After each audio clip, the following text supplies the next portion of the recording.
Good morning, dear students. Welcome to this online lecture. I am Mr. Rahul Pawar. In today's lecture, we are going to study two basic definitions of income tax.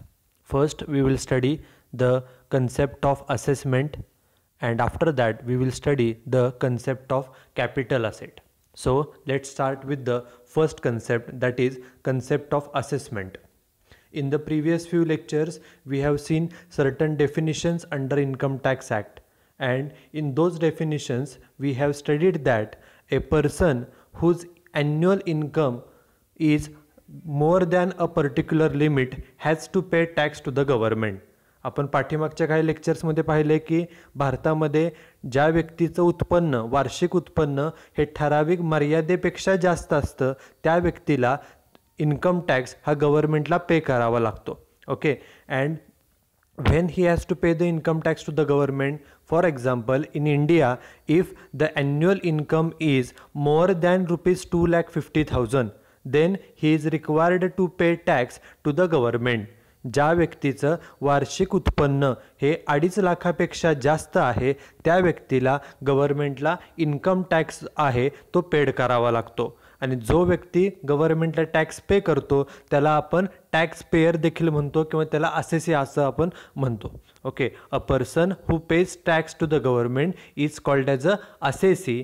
In the concept of assessee, we have seen that a person who is liable to pay tax to the government is called as a assessee. जो व्यक्ती गव्हर्नमेंटला income टॅक्सचे पैसे देणं आहे अशा व्यक्तीला assessee असं म्हटलं जातं. Okay, and in other words, that particular person who pays the tax, in simple words, he is called as a taxpayer. Taxpayer म्हणजे टॅक्स भरणारा. ओके, जो व्यक्ती आहे जो गव्हर्नमेंटला टॅक्स पे करणारा आहे त्या व्यक्ती स्वतःचं इन्कम किती आहे हे इन्कम त्याला इन्कम टॅक्स डिपार्टमेंटला सांगावं लागतं. A person that is a taxpayer has to furnish the details of his income to the income tax department. त्या व्यक्तीला वर्षभरामध्ये कोणकोणत्या मार्गाने किती इन्कम मिळालं, सॅलरीमधून किती इन्कम मिळालं, हाऊस प्रॉपर्टीमधून किती इन्कम मिळालं, अदर सोर्सेसमधून किती इन्कम मिळालं. Okay, what are the different sources of his income, what are the different details of his income, he has to communicate it to the income tax department. प्रत्येक व्यक्तीला, जो व्यक्ती गव्हर्नमेंटला tax देणार आहे त्याला स्वतःचं इन्कमच्या डिटेल्स ह्या इन्कम टॅक्स डिपार्टमेंटला कम्युनिकेट कराव्या लागतात, सांगाव्या लागतात. मग हे जे काय कम्युनिकेशन केलं जातं, इन्कमचे डिटेल्स इन्कम टॅक्स डिपार्टमेंटला सबमिट केले जातात, ते कशाद्वारे केले जातात? The details of income are submitted to income tax department by filing a income tax return. Okay, this is a new concept for you. Income tax return. What is income tax return? Income tax return means a pro forma or a format in which a person gives details of his income to the income tax department. एखादा व्यक्ती, suppose if you are paying tax to the government, suppose तुम्ही गव्हर्नमेंटला tax जर देणं असाल तर तुमचं वर्षभराचं इन्कम किती आहे हे इन्कमचे डिटेल्स, तुमच्या उत्पन्नाचे जे डिटेल्स आहेत ते तुम्ही एका फॉर्ममध्ये फिलअप करता, आणि तो फॉर्म जो आहे तो तुम्ही इन्कम टॅक्स डिपार्टमेंटला जमा करता. तो जो काय फॉर्म आहे ज्याद्वारे तुम्ही तुमचं इन्कमचे डिटेल्स इन्कम टॅक्स डिपार्टमेंटला कळवता, सांगता, त्या फॉर्मला इन्कम टॅक्स रिटर्न असं म्हटलं जातं. So the details regarding the income earned are communicated to income tax department through filing a income tax return.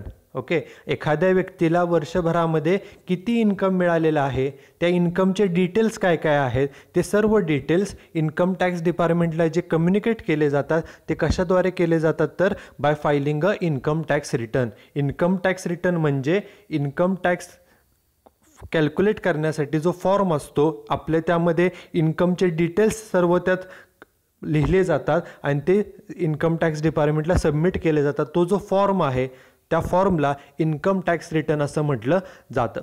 Okay, and after filling this particular form, the particular income tax return form has to be filed और has to be submitted to the income tax department. तो जो काय form आहे income tax रिटर्नचा त्यामध्ये तुम्ही तुमचे सर्व डिटेल्स फिलअप करायचे असतात, आणि डिटेल्स फिलअप करून तो form you have to submit it to the income tax department. तो फॉर्म तुम्हाला इन्कम टॅक्स डिपार्टमेंटला जमा करावा लागतो. And after submitting the income tax return to the income tax department your job is over. तुम्ही एकदा का तुमचं डिटेल्स त्या फॉर्ममध्ये फिलअप केले आणि तो फॉर्म इन्कम टॅक्स डिपार्टमेंटला जमा केला की तुमचं काम हे संपलेलं आहे. आता पुढचं काम जे आहे ते इन्कम टॅक्स डिपार्टमेंटचं आहे. इन्कम टॅक्स डिपार्टमेंट काय करतं तर income tax department processes the income tax return submitted by you. तुम्ही जो काय फॉर्म सबमिट केलेला आहे त्या फॉर्मवरती ते प्रोसेसिंग करतं. पुढच्या जे काय असेसमेंट आहे म्हणजे पुढची जी प्रोसेस करण्याचं काम जे आहे ते त्या इन्कम टॅक्स डिपार्टमेंटचं काम हे आहे. Your job is to fill up the form and submit the form to the income tax department. After submitting the form, your job is over. Now the job is of the income tax department. पुढचं जे काय काम करायचं आहे ते income tax डिपार्टमेंटचं काम आहे. आता इन्कम टॅक्स डिपार्टमेंट काय करतं तर income tax department examines the income tax return submitted by you. आपण जे काय इन्कम टॅक्स रिटर्न जमा केलेलं आहे त्या इन्कम टॅक्स रिटर्नचं म्हणजेच त्या फॉर्मची तपासणी. एक्झामिन्स म्हणजे तपासणे. ओके, इन्कम टॅक्स डिपार्टमेंट तो फॉर्म जो आहे तो फॉर्म तपासतं, तो करेक्ट आहे की नाही हे पाहतं. ओके, तपासणी कशासाठी केली जाते? The examination of income tax return, the examination of form is made to confirm whether it is accurate or not, whether it is correct or not. आपण जमा केलेला फॉर्म त्यामध्ये भरलेल्या डिटेल्स ह्या ॲक्युरेट आहेत की नाही, करेक्ट आहेत की नाही ह्याची खात्री करण्यासाठी त्या इन्कम टॅक्स रिटर्नचं त्या फॉर्मचं एक्झामिनेशन केलं जातं. ओके, आणि हे जे एक्झामिनेशन केलं जातं, एक्झामिनेशन कोण करणार आहे? Examination is done by the income tax department. And this examination कशाचं केलं जातं तर जो आपण आपला इन्कम टॅक्स रिटर्नचा फॉर्म जमा केलेला आहे. ओके, इन्कम टॅक्स रिटर्नचा फॉर्म म्हणजे मगाशी सांगितलं की ज्या फॉर्मद्वारे आपण आपलं इन्कम टॅक्स डिपार्टमेंटला कम्युनिकेट करतो तो जो काय फॉर्म आहे. ओके, त्या फॉर्मला इन्कम टॅक्स रिटर्न असं म्हटलं जातं. त्या फॉर्मला तो फॉर्म आपण सबमिट केल्यानंतर त्या फॉर्मचं एक्झामिनेशन केलं जातं. After submitting the form with the income tax department, the income tax department examines the particular form, and this process of examining the form, the process of examining the income tax return is called as a assessment. आपण जो काही income टॅक्सचा return जमा केलेला आहे त्या income tax रिटर्नची तपासणी केली जाते, एक्झामिनेशन केलं जातं. कुणाकडून तर इन्कम टॅक्स डिपार्टमेंटकडून आपला फॉर्म तपासला जातो. ही जी काय प्रोसेस आहे, प्रक्रिया आहे ज्याद्वारे आपला फॉर्म व्हेरीफाय केला जातो, एक्झामिन केला जातो, त्या प्रोसेसला, त्या प्रक्रियेला असेसमेंट असं म्हटलं जातं. So what is assessment? In simple words, assessment means a process by which the income tax department examines the income tax return submitted by the taxpayer. जो टॅक्सपेयर आहे त्या टॅक्सपेयरने त्याचा जो काही इन्कम टॅक्स रिटर्नचा फॉर्म जमा केलेला आहे त्या इन्कम टॅक्स रिटर्न फॉर्मचं जे एक्झामिनेशन केलं जातं, त्या फॉर्मची जी तपासणी केली जाते इन्कम टॅक्स डिपार्टमेंटकडून, त्या प्रोसेसला, त्या प्रक्रियेला assessment असं म्हटलं जातं. So this is the simple meaning of assessment. In other words we can define the concept of assessment as assessment means determination of income or loss of an assessee. एखादा जो assessee आहे, जो tax payable आहे income tax under, त्या व्यक्तीचं वर्षभराचं income किती किंवा त्या व्यक्तीचा वर्षभराचा लॉस किती ते ठरवणं. डिटरमाइन करणे म्हणजे ठरवणे. ओके, ठरवणे. And the amount of tax payable by him or amount of tax refundable to him if the income is more than a particular limit. जर एखाद्या व्यक्तीचं इन्कम हे जास्त असेल तर त्या व्यक्तीनं गव्हर्नमेंटला टॅक्स हा पेड करायचा असतो. ओके, आणि इन्कम टॅक्समध्ये in income tax a person has to pay advance tax. त्या व्यक्तीला ॲडव्हान्समध्ये पण टॅक्स हा पेड करावा लागतो. Okay, now question is in assessment what is done? The calculation is done to confirm whether the taxpayer is liable to pay tax to government, or if he has paid extra tax then what is the amount of refund due to him. Okay, समजा for example suppose एखाद्या व्यक्तीचा tax liability 10,000 आली, एखाद्या व्यक्तीचा tax किती आला 10,000 आला आणि त्यानं ऑलरेडी ॲडव्हान्स टॅक्स म्हणून 7,000 पेड केले असतील. त्याचा टॅक्स किती आलेला आहे तर 10,000 आलेला आहे आणि त्यानं सपोज 7,000च पेड केले असतील, म्हणजे त्याच्याकडून अजून 3,000 रुपये गव्हर्नमेंटला टॅक्स येणं आहे. So it is tax payable by him to the government. त्या व्यक्तीनं 3,000 रुपये अजून द्यायचे आहेत. हे एक. Take another example. Suppose the tax liability of a person comes to ₹10,000. त्या व्यक्तीचा टॅक्स लायबिलिटी 10,000 आली, बट त्यानं ॲडव्हान्समध्येच अगोदरच ॲडव्हान्स टॅक्स पेड केला 12,000, 12,000. त्यानं जर 12,000 पेड केला असेल, त्याचा टॅक्स आहे 10,000, पण त्यानं गव्हर्नमेंटला अगोदरच 12,000 पेड केले असतील, it means he has paid extra 2,000 to the government. Means he has paid extra ₹2,000. त्यानं ज्या अर्थी 2,000 रुपये जादा पेड केलेले आहेत, म्हणजे जादाचे 2,000 रुपये गव्हर्नमेंटला मिळाले, ते एक्स्ट्राचे 2,000 the government has to refund this 2,000 rupees to that particular assessee. ते जादाचे पैसे जे आहेत ते त्या व्यक्तीला, त्या असेसीला 2,000 रुपये रिफंड करावे लागतात. ओके, त्यामुळे असेसमेंटमध्ये काय केलं जातं, in assessment the actual tax liability of a assessee is calculated and it is confirmed whether he is liable to pay additional tax to the government or whether any amount is refundable to him. असेसमेंटमध्ये काय केलं जातं, त्या व्यक्तीचं income किती आहे हे calculate केला जातो आणि त्या व्यक्तीनं किती गव्हर्नमेंटला टॅक्स देणं आहे, तो देणं आहे का गव्हर्नमेंटकडून त्याला काही रिफंड देणं आहे, ह्याचं कॅल्क्युलेशन केलं जातं. This process is called as a assessment. So असेसमेंटमध्ये 2 स्टेजेस येतात. There are 2 stages in assessment. First stage is the computation of total income of assessee. पहिल्या स्टेजमध्ये काय केलं जातं असेसमेंटमध्ये, तर त्या असेसीचं total income, annual total income हे कॅल्क्युलेट केलं जातं. त्या व्यक्तीचं वर्षभराचं income. We know that our financial year starts on 1 April and it ends on 31 March.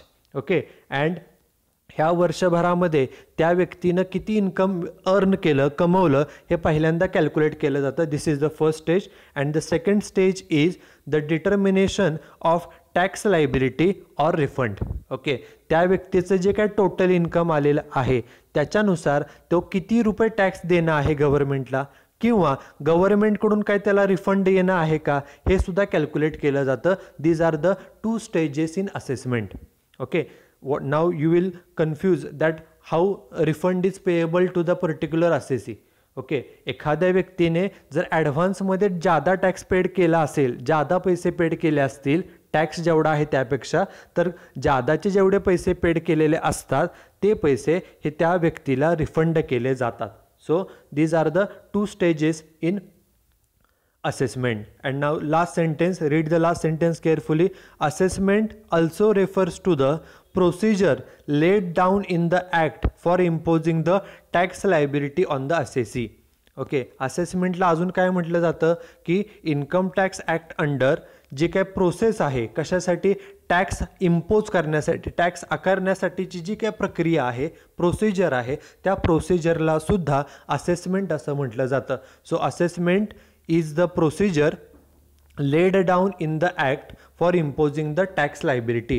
एखाद्या व्यक्तीवरती टॅक्स आकारण्यासाठीची जी काय प्रोसेस कायद्यामध्ये सांगितली आहे त्या प्रोसिजरला असेसमेंट असं म्हटलं जातं. So this is the first concept, that is assessment. In simple words, assessment means a process by which the income tax department examines the income tax return submitted by the tax pair. जो tax pair व्यक्ती आहे त्यानं स्वतःचे इन्कमचं जे काही income tax return जमा केलेलं आहे त्या इन्कम टॅक्स रिटर्नची एक्झामिनेशन म्हणजे तपासणी केली जाते. त्या तपासणीच्या प्रोसेसला असेसमेंट असं म्हटलं जातं. This is the first concept of assessment. The second concept which we are going to study is capital asset. Now question is, what is the meaning of capital asset and what are the different types of capital asset? पहिल्यांदा capital asset म्हणजे काय आणि capital असेटचे वेगवेगळे प्रकार कोणते होतात हे आपण या पॉईंटमध्ये पाहणार आहोत. We already know what is the meaning of asset. Right from 11th standard, you have listened the word asset. What is asset? Asset means the properties held by the businessman. Okay, we know that for running any business, for doing any business, a business requires different types of assets like machinery, building, vehicle, furniture etcetera etcetera. आपण 11वीपासून पाहिलं आहे की asset म्हणजे काय, तर बिझनेसला ज्या काही वेगवेगळ्या प्रॉपर्टीज लागतात, बिझनेसच्या मालकाच्या ज्या काही वेगवेगळ्या प्रॉपर्टीज असतात बिझनेसशी रिलेटेड, त्याला आपण असेट्स असं म्हणतो. ओके, त्यामध्ये बिल्डिंग असेल, मशिनरी असेल, फर्निचर असेल, मोटर कार असेल, ह्या बिझनेसला लागणाऱ्या वेगवेगळ्या असेट्स आहेत. And some assets are movable assets and some assets are immovable. What is movable and what is immovable? Movable asset म्हणजे काय? The assets which can be moved, which can be transferred, which can be shifted from one place to another are called as a movable assets. For example, furniture. Take example of your household furniture. For example, chair or a table. Chair and table is a part of furniture and it can be shifted from one room to another room. Okay, so the particular asset can be shifted from one place to another place, so it is called as a movable asset. The asset which can be moved, which can be shifted, which can be transferred from one place to another place is called as a movable asset. This is first. And second is immovable asset. The assets which cannot be moved, which cannot be shifted from one place to another.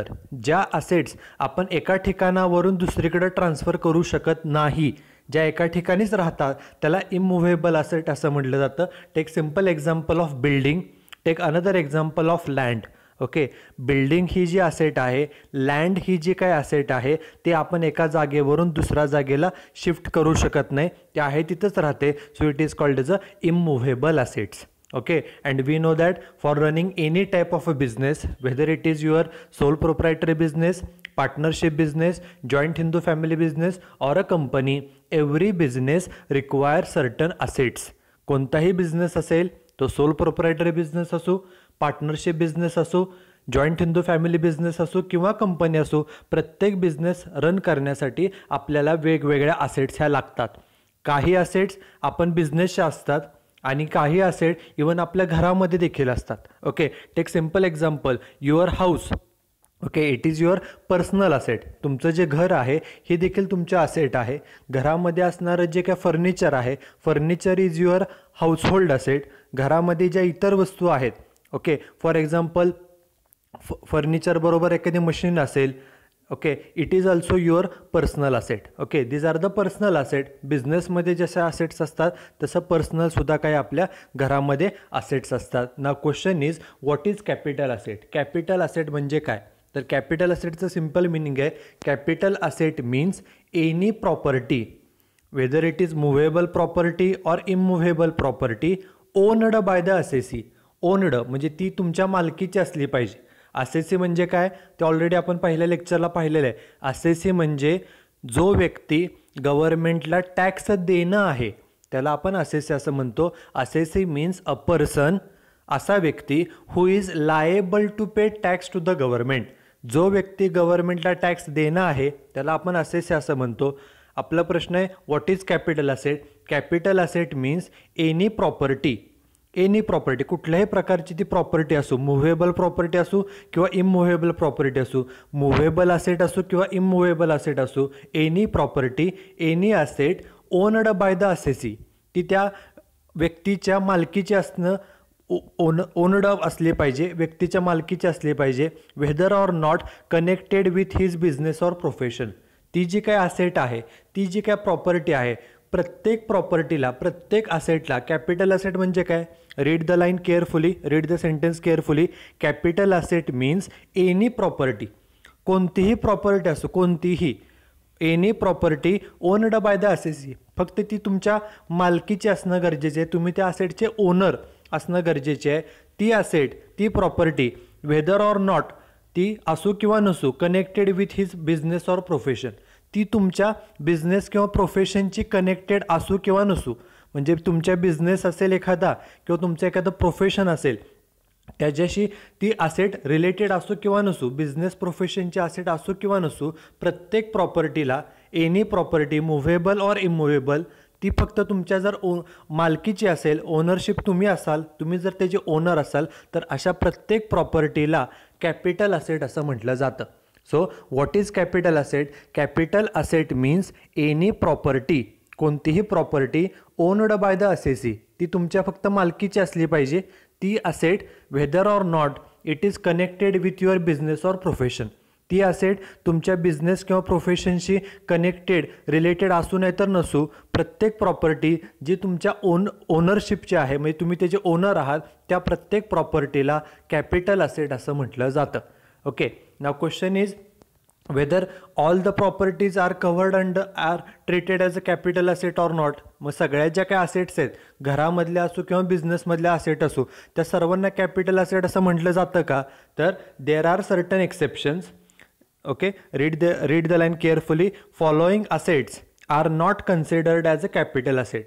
Okay, काही specific assets आहेत ज्या काही बिझनेसशी related आहेत, काही personal आहेत, त्या asset specifically mention केलेल्या आहेत की these assets are not considered as a capital asset. ह्या असेट सोडून all other assets, okay, all other assets owned by the assessee are treated as a capital asset. ही जे काही असेट्सची आपल्याला लिस्ट दिलेली आहे, ह्या असेट्स कॅपिटल असेट म्हणून ट्रीट केल्या जात नाहीत. ओके, ह्या सोडून बाकीच्या सर्व all remaining assets, okay, are treated as a capital asset. Now we will read one by one. Okay, these assets are not considered as a capital asset. ह्या ज्या काही assets दिलेल्या आहेत त्याला capital asset असं म्हटलं जात नाही. First one is stock of raw material. बिझनेसमध्ये जो रॉ मटेरियलचा स्टॉक आहे, कच्च्या मालाचा स्टॉक आहे, stock of कन्झ्युमेबल stores. Okay, held for the business. बिझनेससाठी जे काही कन्झ्युमेबल वापरण्या जाणाऱ्या वस्तू आहेत किंवा जो रॉ मटेरियलचा स्टॉक आहे, stock is our asset, but in income tax act it is specifically mentioned that stock of raw materials and stock of consumable stores is not treated as a capital asset. त्या raw मटेरियलच्या स्टॉकला आणि कन्झ्युमेबल स्टोअर्सच्या स्टॉकला capital asset असं मानलं जातं नाही. This is first. Second one is personal things like dress, furniture, motor car, television etcetera. आपण आपल्या घरामध्ये आपल्या पर्सनल उपयोगाच्या ज्या काही वस्तू आहेत, मग त्यामध्ये घरातलं फर्निचर असेल, मोटार कार म्हणजे व्हेकल असेल, टी व्ही असेल किंवा ड्रेससुद्धा काही कॉस्टली लोक यूज करतात. ओके, हे जे काही आपल्या पर्सनल प्रॉपर्टीज आहेत, पर्सनल असेट्स आहेत, ह्यासुद्धा कॅपिटल असेट म्हणून ट्रीट केलं जात नाही. घरामधलं फर्निचर, घरामधली मोटार कार किंवा घरामधला T V, dress etcetera, these are the personal things and they are not treated as a capital asset. त्याला कॅपिटल असेट म्हणून ट्रीट केलं जात नाही. Third, agricultural land situated in rural area. ग्रामीण भागामध्ये जर शेत जमीन असेल तर त्याला देखील कॅपिटल असेट असं ट्रीट केलं जात नाही. This is third. Now other, read the other points. Fourth, gold deposit bonds issued under gold deposit scheme 1999. 1999ला 1999 साली जे गोल्ड डिपॉझिट बॉन्ड इश्यू केलेले होते, एखाद्या व्यक्तीकडे जर ते बॉन्ड्स असतील, ती जे काही त्याची इन्व्हेस्टमेंट आहे, इन्व्हेस्टमेंट आपली असेट असते, करेक्ट, आपण इन्व्हेस्टमेंट असेट साईडला रेकॉर्ड करतो. ही जे काही इन्व्हेस्टमेंट आहे, ही जी काही असेट आहे, त्या असेटला देखील कॅपिटल असेट म्हणून ट्रीट केलं जात नाही. Next is 6.5% gold bonds 1977. 1977 साली जे गव्हर्नमेंटनं हे बॉन्ड्स इश्यू केलेले 6.5% हा इंटरेस्ट रेट आहे त्याच्यावरचा गोल्ड बॉन्ड्स. एखाद्या व्यक्तीकडे if any person holds such bonds as an investment, जर एखाद्या व्यक्तीकडे असे काय बॉन्ड्स असतील त्यामध्ये त्यांनी इन्व्हेस्टमेंट केली असेल, इन्व्हेस्टमेंट ही आपली असेट आहे, त्या देखील असेटला कॅपिटल असेट ट्रीट केलं जात नाही. Next one is 7% gold bonds 1980. Okay, हे गोल्ड बॉन्ड्स 1980 साली गव्हर्नमेंटनं इश्यू केलेले. 7% हा व्याजाचा दर आहे. ज्या व्यक्तीकडे ह्यामध्ये इन्व्हेस्टमेंट आहे ती इन्व्हेस्टमेंटसुद्धा कॅपिटल असेट म्हणून ट्रीट केली जात नाही. Next one is national defence bonds 1980. 1980 is a year, okay, in which the bonds were issued by the central government relating to for. आणि हे बॉन्ड्स कशासाठी इश्यू केले जातात? तर ठराविक रिझनसाठी. नावामध्ये सांगितलं national defence bond. Okay, defence सेक्टरला जे काय फंड्स लागतात, ओके, संरक्षण क्षेत्र जे आहे आर्मी, नेव्ही, एअरफोर्स, त्यासाठी जे फंड्स लागतात त्यासाठी सेंट्रल गव्हर्नमेंटनं हे बॉन्ड्स 1980मध्ये इश्यू केलेले होते, विकले होते. त्याच्यावरती ज्या व्यक्तीनं if any person has made investment in such bonds then this asset is not treated as a capital asset. त्याला कॅपिटल असेट असं ट्रीट केलं जात नाही. Next one is special bearer bonds 1991. Okay, हे देखील इन्व्हेस्टमेंट ज्या व्यक्तीनं केली आहे त्याला देखील कॅपिटल असेट असं ट्रीट केलं जात नाही. And last one is IDBI stands for industrial development bank of India. Okay, IDBI capital bonds issued by the central government. IDBI बँकेसाठी सेंट्रल गव्हर्नमेंटनं जे काही कॅपिटल बॉन्ड्स इश्यू केलेले आहेत, जर एखाद्या व्यक्तीनं त्या बॉन्ड्समध्ये इन्व्हेस्टमेंट केली असेल, the investment is our asset and this asset is not treated as a capital asset. So these 9 points, these 9 assets are not considered as a capital asset. हे जे काही 9 आत्ता आपण असेट्स पाहिल्या, ह्या 9 असेट्सला कॅपिटल असेट असं मानलं जात नाही. Remaining all properties, okay, remaining all properties owned by the assessee are treated as capital assets. ह्या 9 असेट सोडून बाकीच्या प्रत्येक प्रॉपर्टीला, ती प्रॉपर्टी फक्त त्या असेसीच्या मालकीची असावी. Okay, the property should be owned by the assessee. All remaining properties owned by the assessee are treated as a capital asset. ह्या 9 असेट सोडून बाकीच्या सर्व प्रॉपर्टीजला ज्या असेसीच्या मालकीच्या आहेत, ओके, त्या प्रॉपर्टीजला, सर्व बाकीच्या प्रॉपर्टीजला कॅपिटल असेट असं म्हटलं जातं. So this is the meaning of capital asset. Now the last part is what are the different types of capital asset. Capital असेटचे प्रकार कोणते असतात? Okay, basically there are 2 types of capital asset. Capital असेटचे 2च प्रकार असतात. एक म्हणजे short term capital asset, okay, and second one is long term capital asset. Now question is how the classification is made. Okay, एखादी asset short term आहे का long term आहे हे कशाद्वारे ठरवलं जातं?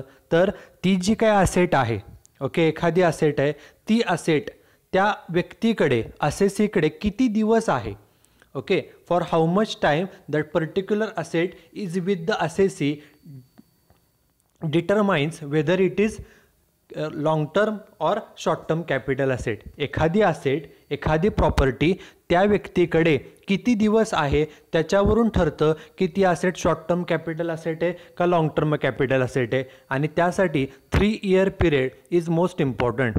We know that in 1 year there are 12 months. एका वर्षामध्ये 12 महिने असतात. एका वर्षामध्ये 12 महिने म्हणजे 3 वर्षामध्ये 12 महिने गुणिले 3 वर्ष 12 × 36 महिने. ओके, एखादी असेट 36 महिन्यापेक्षा कमी तुमच्याकडे असेल, 36 महिने म्हणजे 3 वर्ष, 3 वर्षापेक्षा कमी कालावधीसाठी असेल, 3 वर्षापेक्षा कमी, तर त्याला शॉर्ट टर्म म्हणायचं. 3 वर्षापेक्षा कमी तर शॉर्ट टर्म, आणि 3 वर्षापेक्षा जास्त दिवस तुमच्याकडे असेल तर त्याला लॉंग टर्म असं म्हटलं जातं. So if any asset is with the assessee is with the particular person for less than 3 years. 3 वर्षापेक्षा कमी असेल तर ती शॉर्ट टर्म, आणि 3 वर्षापेक्षा जास्त असेल it is called as a long term capital asset. So any asset is classified as short term or long term on the basis of time for which the asset is with the particular person. ती asset त्या व्यक्तीकडे किती दिवस आहे त्याच्यावरून ठरतं की ती असेट शॉर्ट टर्म आहे का लॉंग टर्म आहे. First see what is short term capital asset. If any asset is transfer means sold by the owner before 3 years from the date of purchase. तुम्ही असेट खरेदी केली आणि asset खरेदी करून तुमच्याकडेच आहे, आणि ती असेट तुम्ही 3 वर्षाच्या अगोदर, 3 वर्ष म्हणजे 36 महिने, 3 वर्षाच्या अगोदरच जर तुम्ही ती लगेच विकली 3 वर्षाच्या अगोदर, तर त्याला शॉर्ट टर्म कॅपिटल असेट असं म्हटलं जातं.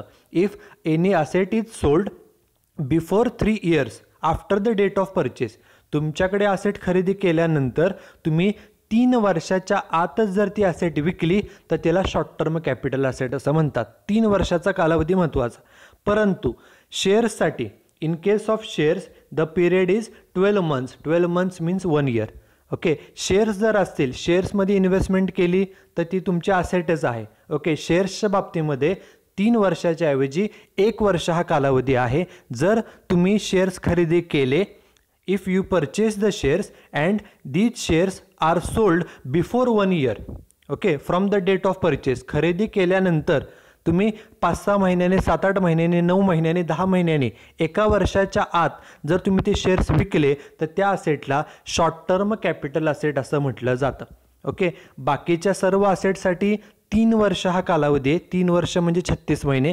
36 महिन्याच्या अगोदर, 3 वर्षाच्या अगोदर if you sell the asset then that asset is treated as a short term capital asset. But in case of shares of the company, if the shares are sold before 1 year from the date of purchase, shares खरेदी केल्यानंतर 1 वर्षाच्या आत, 1 वर्ष म्हणजे 12 महिन्याच्या आत जर तुम्ही ते शेअर्स विकले तर त्याला शॉर्ट टर्म कॅपिटल असेट असं म्हटलं जातं. This is first. And second type of a capital asset is long term capital asset. The meaning is very simple. If any asset is sold means transferred. If any asset is sold by the owner, एखाद्या ओनरने, एखाद्या व्यक्तीने स्वतःच्या मालकीची asset जर sale केली, sold म्हणजे विकली, okay, after 3 years from the date of purchase, म्हणजे त्यानं असेट खरेदी करून 3 वर्ष आता होऊन गेलेले आहेत, 3 वर्ष झालेले आहेत आणि 3 वर्षानंतर त्यानं ती असेट विकली. 3 वर्षानंतर जर त्यानं ती असेट विकली तर त्या असेटला लॉंग टर्म कॅपिटल असेट असं म्हटलं जातं. If any asset is sold after 3 years from the date of purchase, तुम्ही असेट खरेदी केल्यानंतर 3 वर्ष ती असेट तुमच्याकडेच होती, 3 वर्ष झाल्यानंतर तुम्ही ती विकली, 3 वर्षानंतर, 3 वर्ष म्हणजेच 36 महिन्यानंतर तुम्ही ती विकली तर त्या असेटला लॉंग टर्म कॅपिटल असेट असं म्हटलं जातं. परंतु शेअर्सच्या बाबतीमध्ये 3 वर्ष नाही तर नियम 1 वर्षाचा, 1 वर्ष म्हणजे 12 महिन्याचा. If the shares of the company are sold after 1 year from the date of purchase, shares खरेदी केले, तुम्ही शेअर तुमच्या स्वतःकडे 1 वर्ष स्वतःकडे ठेवले आणि 1 वर्ष झाल्यानंतर जर तुम्ही ते विकले तर त्या असेटला लॉंग टर्म कॅपिटल असेट असं म्हटलं जातं. So these are the 2 types of capital asset. First one is short term capital asset and second one is long term capital asset. Okay, so this is it with the today's lecture. In today's lecture we have studied 2 basic definitions of income tax. First, we studied the concept of assessment and just we have completed the concept of capital asset and different types of capital asset. Okay, so thank you very much.